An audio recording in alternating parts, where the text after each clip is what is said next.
अस्सलामुअलैकुम मैं Zahid here and welcome all of you. अच्छा, अॼु मुंहिंजो थोरो आवाज़ु धीमो हूंदो, तबीयत थोड़ी ख़राबु आहे, इन करे पहिरें माज़रत। कल्ह पाण माउंटेन कयासीं, माउंटेन जा क़िस्म कयासीं। अॼु जेको आहे पाण हिल ऐं उन पोइ प्लेट्यू कंदासीं। हाणे हिल ते को MCQ ईंदो ई न आहे पहिरीं ॻाल्हि, ठीकु आहे। माउंटेन मां पुछंदो आहे, उन जो क़िस्म पुछंदो आहे, ठीकु आहे। फेमस जेके माउंटेन रेंजिस आहिनि या माउंटेन्स आहिनि उहे पुछंदो आहे दुनिया में। पर जेको आहे हिल ते को कुझु ईंदो ई न आहे। पर तव्हांखे ख़बर हुजे त वाह हिल किथां शुरू थींदी आहे, ठीकु आहे। हिल ऐं माउंटेन में केतिरो फ़र्क़ु हूंदो आहे, फ़ासिलो हूंदो आहे, ऐं कहिड़ी शइ खे पाण हिल चई सघूं था ऐं कहिड़ी खे माउंटेन चई सघूं था, सही आहे। हाणे हिल छा आहे? हिल अहिड़ो लैंड फॉर्म आहे, hill is the land form that is higher than the surrounding area. हा, लेट सपोज सराउंडिंग एरिया आहे ईअं, ठीकु आहे। हीअ हाणे हिते का बि हिकु चोटी आहे हेतिरी, ठीकु आहे, या हिते ई का चोटी आहे, जीअं पाण दड़ो ॾिसंदा आहियूं मिटी जो, ठीकु आहे। या जीअं तव्हां लेट सपोज तव्हां सखर में कॾहिं आया हुजे या रोडी में तव्हांखे हिल्स मिलंदियूं जॾहिं तव्हां क्रॉस कंदा आहियो, सखर ॾे वेंदा आहियो पनवा किलिया घोटकी खां, ठीकु आहे। जीअं हाईवे ते जॾहिं तव्हां सफ़र कंदा आहियो त इहे हिल्स आहिनि बेसिकली, सही आहे। इहे माउंटेन्स न आहिनि। त हिल जेकी हूंदी आहे उहो छा आहे, सराउंडिंग एरिया खां थोरी हायर हूंदी आहे, ठीकु आहे। हाणे इहा केतिरी हायर हूंदी आहे, केतिरे ताईं हायर हुजे त इहा हिल में ईंदी आहे, उनखां वधीक थी वञे त इहा माउंटेन में ईंदी आहे। त इहा जेको आहे सो 300 मीटर ताईं, ठीकु आहे। A mountain is a steep land form that has an elevation of more than 300 metres. त हिकु अहिड़ो स्टीप लैंड फॉर्म हूंदी आहे माउंटेन जंहिंजी जेकी हाइट हूंदी आहे उहा 300 मीटर खां वधीक हूंदी आहे। त 300 मीटर खां जेकॾहिं हेठि थिए थी त उहा हिल में ईंदी आहे। 300 मीटर खां जीअं वधंदी वेंदी त उहो माउंटेन में अची वेंदी, सही आहे। इहा कॉन्सेप्ट क्लियर छॾियो। हे कॾहिं कॾहिं पुछंदो आहे उहो बि एप्टीट्यूड जे जनरल एप्टीट्यूड जी टेस्ट का हुजे त, सही आहे। हिल जेके आहिनि इहे लोअर हूंदियूं, तव्हांखे ख़बर आहिनि, लोअर स्टीप हूंदियूं आहिनि कंहिंखां कंपेरेटिवली माउंटेन्स खां, अंडरस्टूड जी ॻाल्हि आहे। त हिल मां अहिड़ो MCQ ईंदो ई न आहे, न ई हिल जा क़िस्म पुछंदो आहे, न बि का शइ, सही आहे।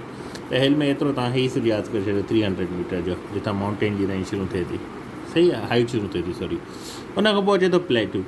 हाणे प्लेट्यू छा आहे? प्लेट्यू हिकु अहिड़ो एरिया हूंदो आहे जेको हिकु ज़मीन खां मथे रेस थियल हूंदो आहे। लेट सपोज जीअं हाणे तिब्बतन प्लेट्यू आहे, ठीकु आहे, या दियोसर प्लेट्यू आहे पाकिस्तान में। त उहो छा आहे त हुन जी जेकी सराउंडिंग एरिया आहे, हीअ ॾिसो हाणे सराउंडिंग एरिया आहे हिनजी, लेट सपोज ही त हिन खां जेको आहे थोरो हीअं मथे हूंदो आहे, हाइट ते हूंदो आहे, ठीकु आहे, या हीअं हाइट ते हूंदो आहे, सही आहे। हा, लाज़मी न आहे त इहो नंढे हिसे में प्लेट्यू एतिरा वॾा आहिनि कि इवन हिकिड़ो प्लेट्यू आहे दखन प्लेट्यू जंहिंखे पाण चवंदा आहियूं इंडिया में, उहो इंडिया जी 8 जेके स्टेट आहिनि उनजो जेको सॼो साउथ इंडियन रीजन उनखे कवर करे थो उहो प्लेट्यू। त प्लेट्यू एतिरा वॾा बि थींदा आहिनि, सही आहे। त हीअ सिर्फ़ु तव्हांखे सम्झाइण लाइ त तव्हां सम्झो त प्लेट्यू पाण उनखे चवंदा आहियूं उहा एरिया ऑफ लैंड जेकी रेस हुजे, ठीकु आहे न, फ्लैट हुजे टॉप ते ऐं उहा रेस हुजे, ठीकु आहे। हाणे अक्सर कार छा थींदो आहे त प्लेट्यू जेके आहिनि उहे छा ठहंदा आहिनि त जॾहिं बि मैग्मा हूंदो आहे जेको ज़मीन जे अंदरि हूंदो आहे, ठीकु आहे, जेको इनसाइड डीप इनसाइड हूंदो आहे, मतिलबु ज़मीन जे अंदरि हूंदो आहे, आम सिंधी में जेके पाण अर्थ ज़मीन जे अंदरि, उहो छा थो करे, उहो पुशिश करे थो सरफेस जी तरफ़, ठीकु आहे। त हेठि खां उहो मथे अचण जी कोशिशि करे थो, पर उहो फटिजे नथो। त उहो छा थो करे, उन एरिया खे जेको आहे सो सराउंडिंग एरिया खां मथे करे छॾे थो, ठीकु आहे। Pushing toward the surface but fail to break through the crust. त अर्थ जेकी क्रस्ट लेयर आहे उहो हुनखे उतां वोल्केनो जी शकल में इरप्ट लावा जी शकल में ॿाहिरि निकिरणु खां रोके थी। रोके थी त पोइ छा थो थिए त उहो अर्थ जो हिसो आहे, लेट सपोज ही फ्लैट आहे बिल्कुलु।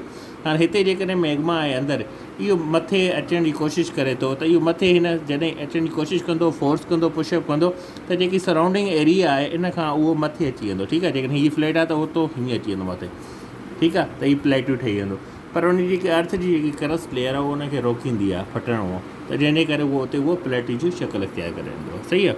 हाणे रिज़ल्ट में छा थो चए त उहो जेको मैग्मा जेको आहे उहो एंड अप लिफ्टिंग लार्ज, उहो लार्ज एरिया जेको आहे अर्थ जो उनखे छा थो करे, लिफ्ट करे थो। मतिलबु हिकिड़ी बिल्कुलु हीअं जॻह हुई हीअं सम्झो हीअ, ठीकु आहे। हाणे हिते जेको आहे सो मैग्मा जेको आहे सो मथे अपलिफ्ट करे जॾहिं थींदो त हे हिनखे उहो हेसि ताईं खणी वेंदो, ठीकु आहे। त सराउंडिंग खां हिनखे छा थो करे, अपलिफ्टिंग करे थो, सही आहे, मथे करे थो। ऐं उनखे छा थो करे, इम्पेनिट्रेबल बि हूंदो आहे, त उहो वापसि बि नथो वञी सघे, ठीकु आहे। त उहा उते जेको आहे उहो प्लेट्यू जी शकल इख्तियार थो करे। आई होप त तव्हांखे प्लेट्यू जो कॉन्सेप्ट क्लियर थी वेंदो।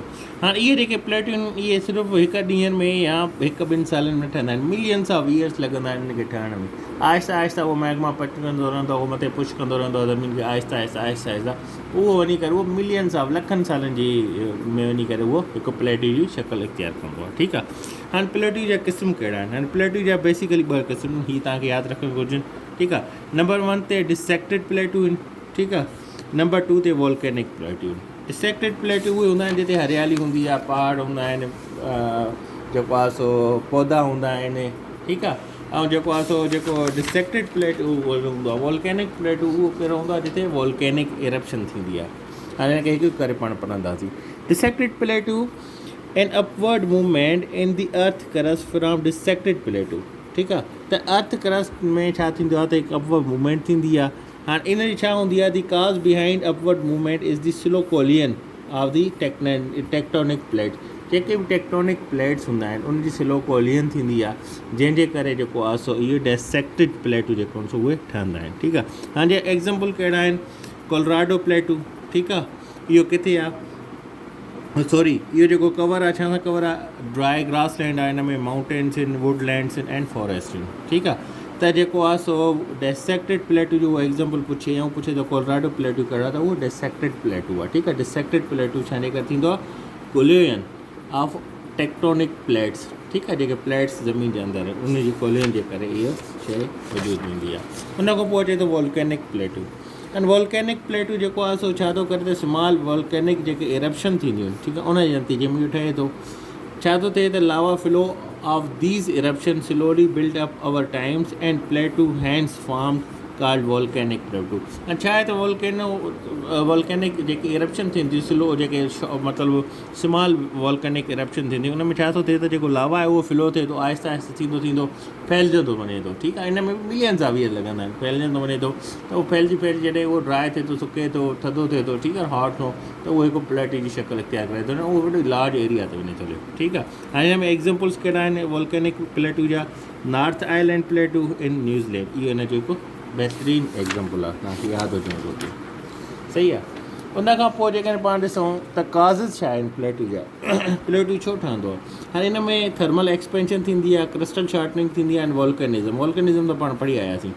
थर्मल एक्सपेंशन छा थींदी आहे? जेको लिथोस्फीयर आहे उन में जेको आहे तो थर्मल एक्सपेंशन थींदी आहे, जंहिंजे करे प्लेटूं ठहंदो आहे, सही आहे। हाणे कहिड़ा कहिड़ा आहिनि जेके थर्मल एक्सपेंशन जे करे प्लेटूं ठहिया आहिनि? येलो स्टोन प्लेट उहा USA में, इहो पुछंदा आहिनि, हिन में इहो बि तव्हां यादि रखी छॾियो त उहो ईअं बि पुछंदो आहे पेपर में, GK जे पेपर में, त उहा येलो स्टोन प्लेटूं किथे आहे? त तव्हांखे यादि हुजणु घुरिजे US में आहे। छाजे नतीजे में ठहियो आहे? थर्मल एक्सपेंशन जे नतीजे में ठहियो आहे, ठीकु आहे। उन खां पोइ इथोपियन, ज़ाहिरी ॻाल्हि आहे इथोपिया आहे त इहो अफ्रीकन हूंदो, अफ्रीका में आहे। दी मैसिव सेंट्रल प्लेटू, इहो किथे आहे? इहो फ्रांस में आहे, ठीकु आहे। इहो बि थर्मल एक्सपेंशन जे नतीजे में ठहियो हुयो या वजूद में आयो आहे, ठीकु आहे। उन खां पोइ जेकॾहिं पाण ॾिसूं ॿिए नंबर ते अचे थो क्रिस्टल शॉर्टनिंग।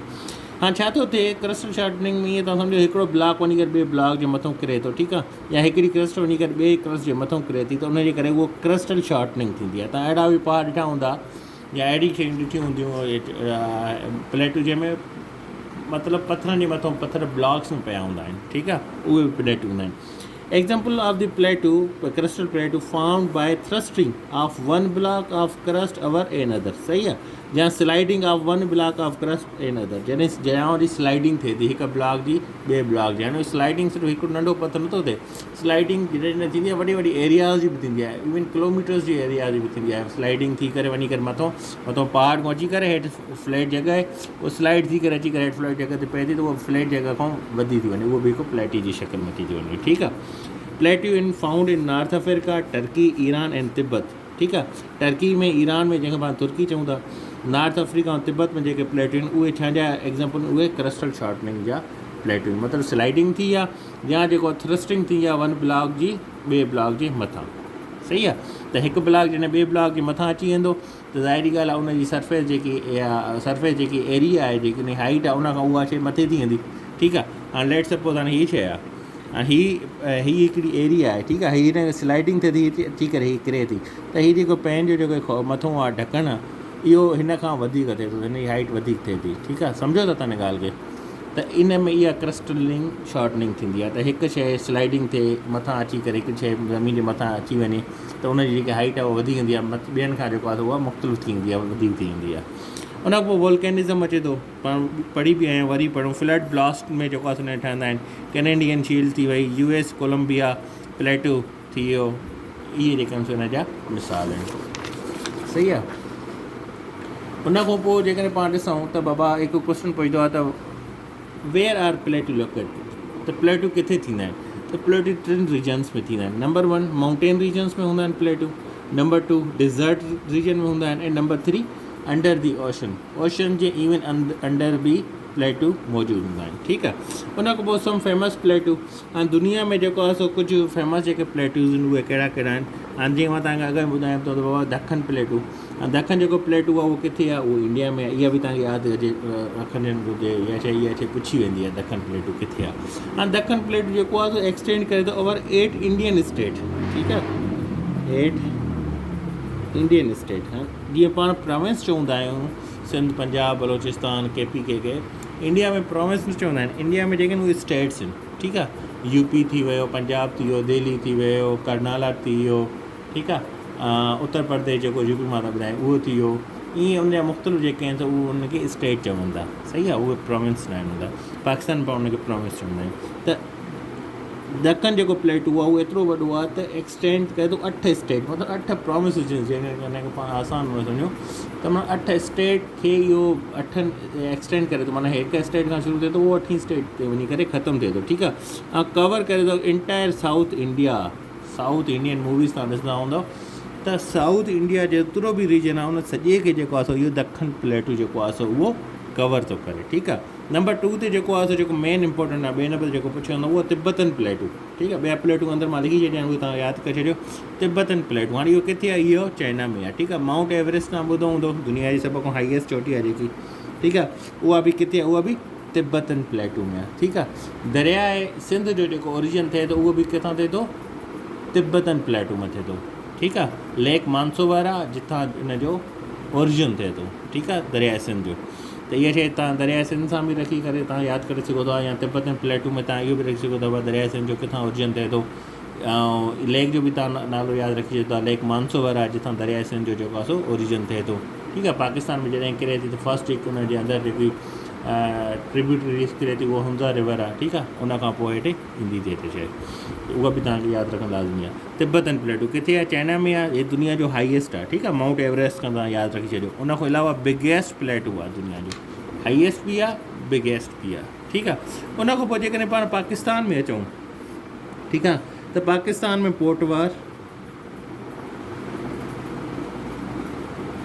प्लेटू, बलोचिस्तान प्लेटू,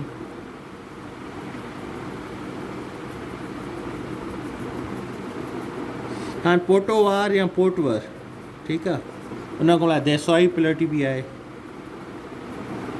देसवाई प्लेटू स्कर्दू में। ठीकु आहे, गिलगित बल्तिस्तान में। सही आहे, त ही 3 मेन इंपॉर्टेंट प्लेटू आहिनि। ठीकु आहे, हिनखे पोटोहार बि चवंदो आहे या पोटवार बि चयो था, उहो तव्हां ते डिपेंड कंदो। हिनखे यादि करिणो आहे, पोटोवार जेकी अॻ में जीप ईंदी उन सां तव्हां यादि करे थो, या हिनखे इहो सम्झो पोटवारी जेको रीजन आहे पाकिस्तान में किथे किथे आहे, अटक में आहे, पिंडी ऐं झेलम, इहे 3 डिस्ट्रिक्ट जेके आहिनि पंजाब जा, हिनखे पाण पोटोहारी रीजन चवंदा आहियूं। ठीकु आहे, झेलम में तव्हां खेवड़ा साल्ट माइन बि यादि रखी सघो था। ठीकु आहे, उहा बि किथे आहे, उहा बि पोटोवार प्लेटू जे अंदरि आहे। त इहे 3 जेके डिस्ट्रिक्ट आहिनि इहे मिली करे इन जी बाउंड्री सां मिले थो इहो पोटोवार प्लेटू। ठीकु आहे, पाकिस्तान जो लार्जेस्ट प्लेटू इहो ई आहे। ठीकु आहे,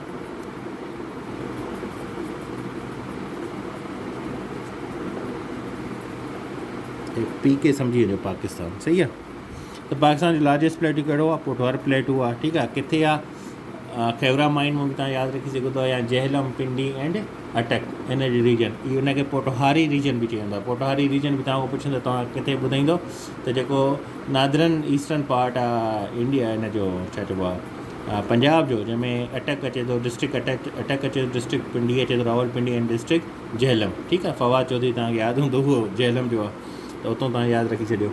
त इहे जेको आहे सो या खेवड़ा माइन किथे आहे, उहा बि झेलम में आहे। त हिकु MCQs मां तव्हांजा खोड़ सारा MCQs निकिरींदा आहिनि, जेके तव्हां हुनजी ऑब्ज़र्वेशन सही सां कंदव या हुन खे शयुनि खे पाण में मिलाईंदो सही सां। सही आहे, त पाकिस्तान लार्जेस्ट आहे, किथे आहे, हिते आहे। बलोचिस्तान हे कलात वारे रीजन में ईंदो आहे, बलोचिस्तान प्लेटू न चवंदा। दिसाई किथे आहे, दिसाई फ्लैट प्लेटू आहे, पाकिस्तान जो हाईएस्ट प्लेटू आहे। ठीकु आहे, ऊंचाई ते प्लेटू पाकिस्तान जो कहिड़ो आहे, दिसाई प्लेटू आहे। इहो मां लिखां नथो, तव्हां लिखी छॾिजो। ठीकु आहे, त दिसाई प्लेटू जेको आहे सो पाकिस्तान जो हाईएस्ट प्लेटू आहे। ठीकु आहे, किथे आहे, स्कर्दू वारी साइड ते, स्कर्दू में आहे, गिलगित बल्तिस्तान में आहे। ठीकु आहे, गिलगित अलॻि शइ थी वञे, बल्तिस्तान अलॻि शइ थी वञे, इन्हनि खे मिलाए करे गिलगित बल्तिस्तान चयो वेंदो आहे, GB। ठीकु आहे, ऐं उनजी ज़ुबान बि अलॻि आहे। ख़ैर उहा त हाणे ॿियो जीके जो अची थो वञे, जोग्राफी में अची थो वञे इहो शइ। त इहा शइ तव्हां यादि रखी छॾियो, प्लेट 2 में इहे आहिनि। इंशाल्लाह सुभाणे पाण हिनखे अॻिते वधाईंदासीं। आई होप त इहा शइ तव्हांखे क्लियर थी वेंदी। अल्लाह हाफ़िज़।